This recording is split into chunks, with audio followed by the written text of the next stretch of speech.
What is up, guys? Today we got a little bit of a review here. We got the DJI Mini 2 SE.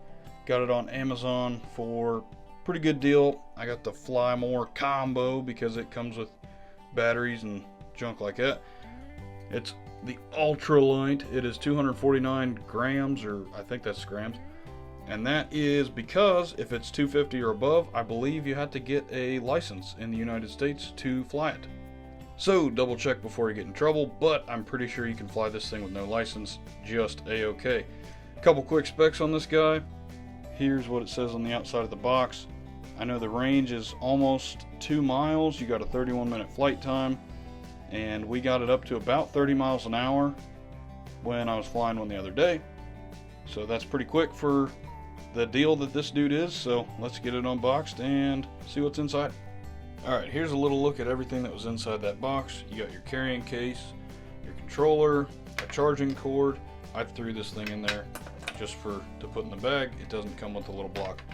Your batteries, if you get the Fly More thing, it comes with 3 batteries in the charger. You got some extra propellers, which I'm going to need because I guarantee I'm going to wreck this thing almost immediately.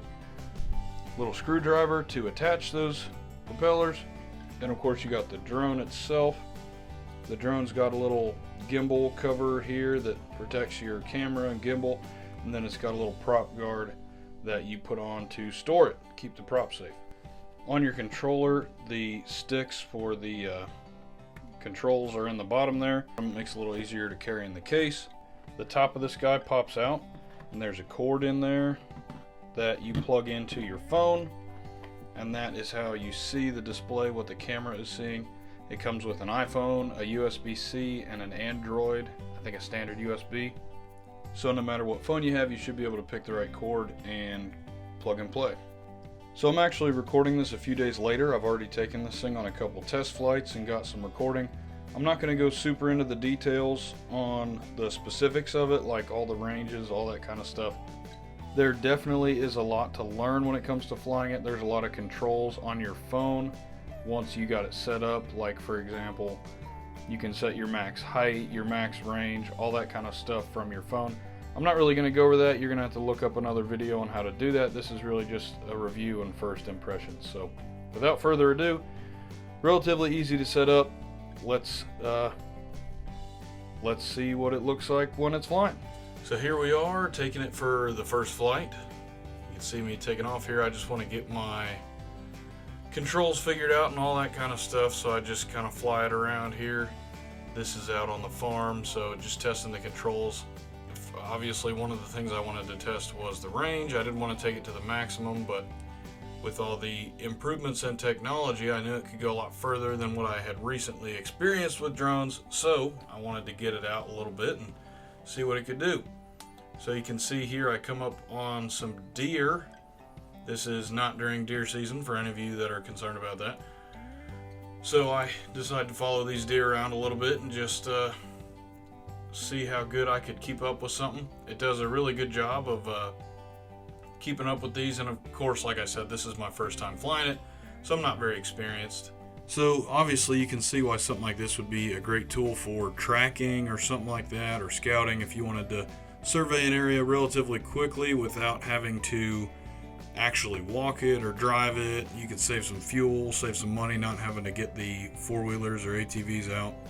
Now, like I said earlier, this thing can go about 30 miles an hour in the sport mode, so obviously anything that can travel faster than that, it'd be hard to keep up with. But again, having the benefit of flying, you can keep up with some stuff you might not be able to in a straight line because you don't have to worry about obstacles, stuff like that, if you're high up enough, of course. So here I tracked him a little bit further through some taller stuff. You can see I backed up a little bit. It's got a little toggle on the left-hand side you can use to rotate the gimbal downwards.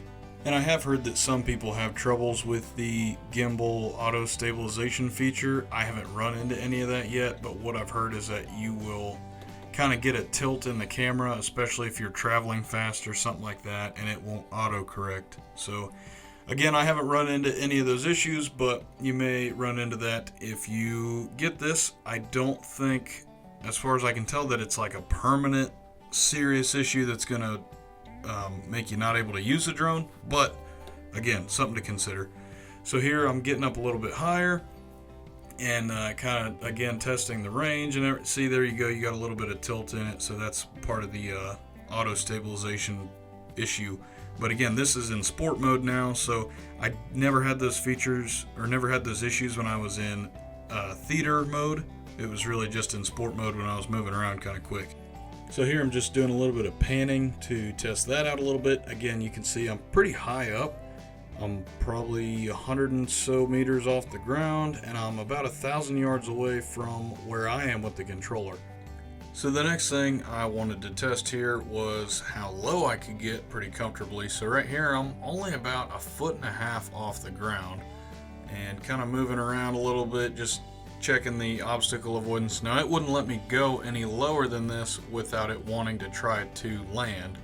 So this is as low as it'll let you go. It won't let you sink all the way down into the ground, even if where you're at is a different elevation from where you took off from, because it was telling me that that was the case.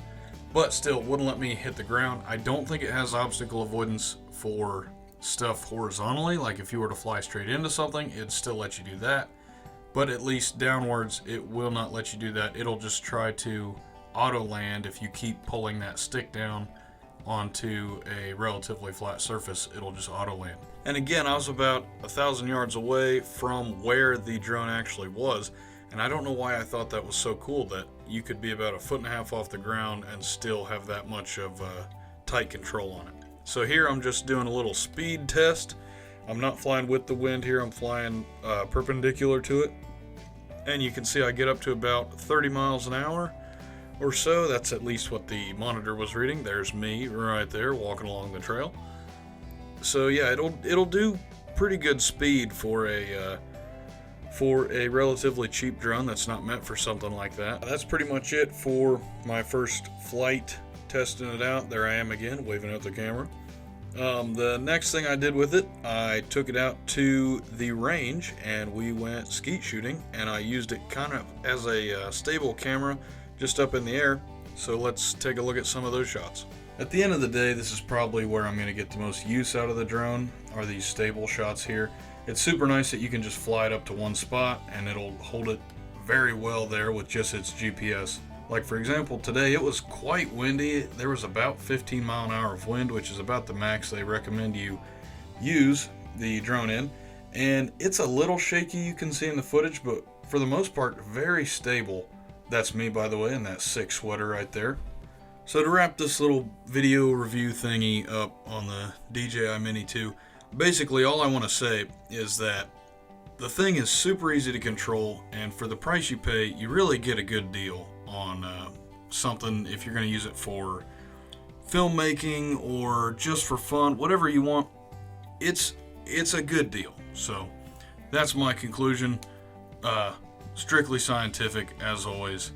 Thanks for watching, and I will see you guys in the next one.